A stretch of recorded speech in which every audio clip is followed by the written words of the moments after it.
Olá, pessoal. Eu sou o Jefferson. Hoje nós vamos dar início, né, ao primeiro episódio do Conexão Inclusiva, né, com um convidado super especial. Ele que é o João Monteiro, né, jornalista, fundador e coordenador do Laboratório de Inclusão da Secretaria de Proteção Social, né. A gente vai começar com a primeira pergunta norteadora, né, para ele, para a gente poder dar início ao nosso bate-papo aqui. A gente quer fazer de uma forma bem descontraída, né, em forma mesmo de conversa. É, João, primeiramente, muito obrigado por você aceitar o nosso convite de participar, né, do nosso podcast. É uma honra para a gente receber você É um aqui, prazer né? estar aqui. Muito obrigado mesmo. E aí, João, eu queria saber, assim, o que é o laboratório de inclusão, né, para as pessoas entenderem mesmo de fato o que seria. Certo. É, o Laboratório de Inclusão ele foi criado há 34 anos, né? Uma longa história. E ele começou com a ideia de uma inclusão social ampla, de uma diversidade humana também ampla. E ele é um centro de estudos e pesquisa, né, de empregabilidade de pessoas com deficiência e vulnerabilidade social. Nós temos 3 cotas, na verdade, utilizadas. Pessoas com deficiência, negros, LGBT e a vulnerabilidade mais ampla. Na verdade, são 4 cotas que a gente utiliza nesses 34 anos. Esse é o laboratório de pesquisa, de estudos, e que o destino e a pessoa é usada para teste mesmo, no bom sentido. Sim. João, outra pergunta, né, que eu gostaria de fazer para você é qual foi a principal motivação para a criação do laboratório e como ele surgiu, né? Muita gente que me conhece há muito tempo diz que é por conta de eu ter uma deficiência. Sim, Mas não foi só isso, não. Eu sempre tive muita afinidade à inclusão social. A gente começou há 34 anos atrás, eu assumi a coordenação de estágio universitário da FEBENSE, antiga FEBENSE. sim. Eram 150 vagas. E eu notei que ninguém interferia nisso. E foi aí que abriu o caminho para ter uma autonomia muito grande. Você percebia que os outros profissionais não tinham um olhar para Não, essa, não né? tinha. Sim, Aí eu comecei a fazer cotas, né? Fiz cotas para negros, fiz cota para pessoa com deficiência. Por exemplo, uma das primeiras pessoas incluídas no laboratório, aí vem a vulnerabilidade. Eu fui recebido, naquele tempo tinha 3 universidades conveniadas, Unifor, UES e UFC. Eu recebi pais de uma menina da Unifor e eles vieram e disseram, minha filha está com CA no meu birô e ela tem pouco tempo de vida. E eu queria que ela tivesse o prazer de pelo menos estagiar. E foi a minha segunda inclusão, foi dessa menina. Inclusive ela não conseguiu nem terminar os 2 anos, chegou a falecer. Aí foi que a gente começou a se aprofundar nessas cotas. E as cotas foram aumentando e o laboratório se transformou no imenso laboratório de inclusão que é hoje. certo. Que se transformou, né, nessa... Como, desde aquela época, a gente sempre foi muito ciência, e eu tenho uma formação de comunicação social, mas também de marketing, e eu precisava de uma estratégia para segurar esses projetos, por causa das interferências políticas partidárias, que ainda são grandes e sempre foram. Aí criamos um projeto que eu acho fundamental, o projeto de invisibilidade intencional, o que era transformar o laboratório no setor informal dentro da secretaria e continuar fluindo. Porque quando mudava de secretário, eu ia ao secretário, assim é um laboratório, não sei o quê, deixa a gente trabalhar em paz. Sempre deu certo?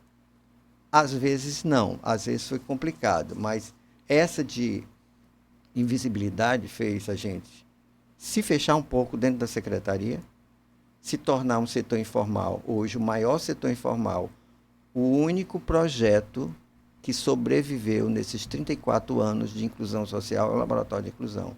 É tanto que teve secretário que sugeriram acabar com a invisibilidade, eu disse, tá certo. Me prove que não vai ter interferência política partidária no laboratório, que eu acabo com a invisibilidade. Aí ele disse, eu não posso garantir. Então, deixa a gente do jeito que está. E a gente está fluindo desse jeito. Dessa maneira, né? João, atualmente, né, quantas pessoas com deficiência o laboratório já incluiu, né? E quais os principais projetos que você pode mencionar aqui para a gente? Já passaram pelo laboratório mais de 9.000 pessoas. A gente sempre usa uma cota de 10%, seria 900 pessoas incluídas pelas nossas cotas. Sim. Né? E o importante é porque a gente criou um projeto que hoje é referência no Brasil, chamado Inclusão Qualitativa. É você aplicar na empresa todas as deficiências e em todas as funções. Como a gente conseguiu isso? Notamos que a secretaria não cumpria a cota das terceirizações. Então, o laboratório processou a secretaria, ganhamos e tornamos a cota obrigatória dentro da secretaria. Na época, o secretário ofereceu, eu acho que 45 salários mínimos.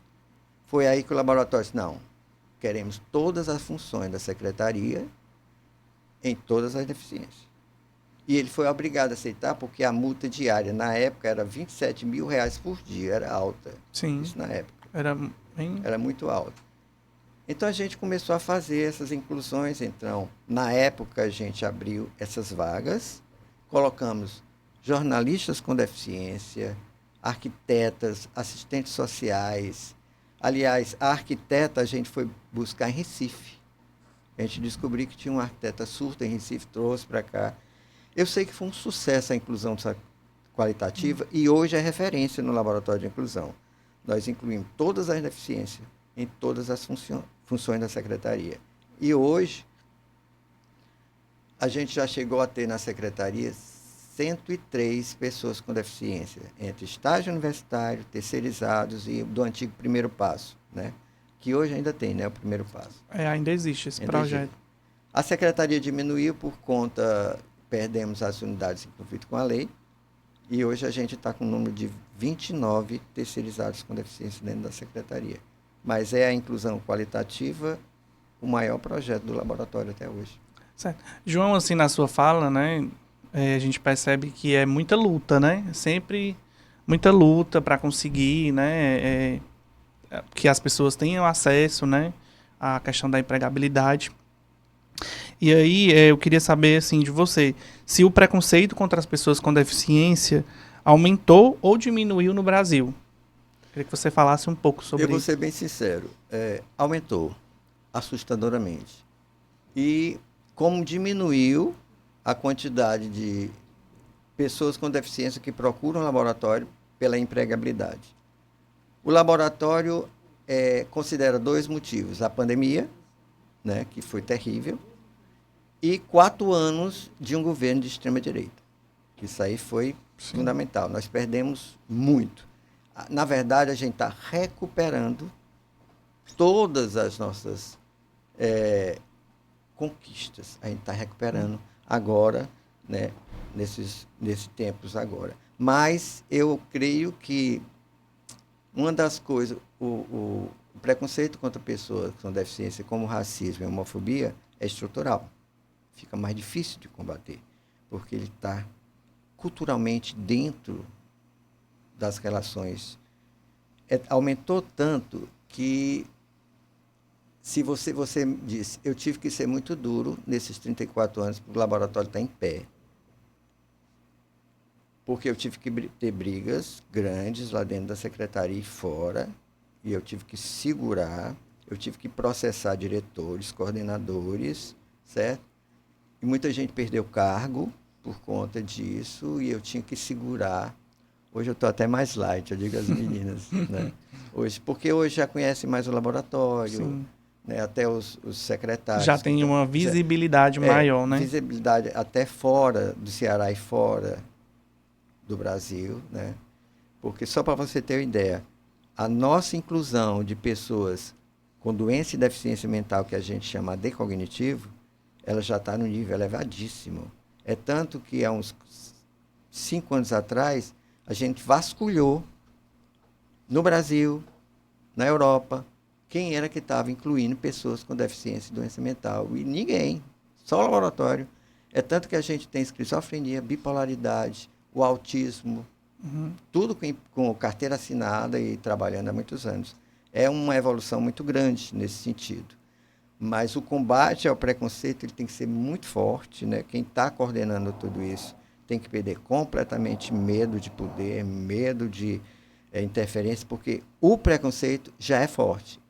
E se você enfraquecer, ele engole. Então, eu, no laboratório, eu passo a equipe e passo as pessoas que me cercam na secretaria que qualquer pessoa que tente algum preconceito contra o laboratório dentro da secretaria ou fora, a gente entra com o processo. Pois, pessoal, a gente vai encerrar agora o nosso podcast, né? Vou agradecer mais uma vez ao João pela presença, né? Foi um prazer. Pode contar com a gente sempre que puder. Muito obrigado. Muito importante trazer, né, essas questões para a vida acadêmica, né? É muito importante para nós como estudantes.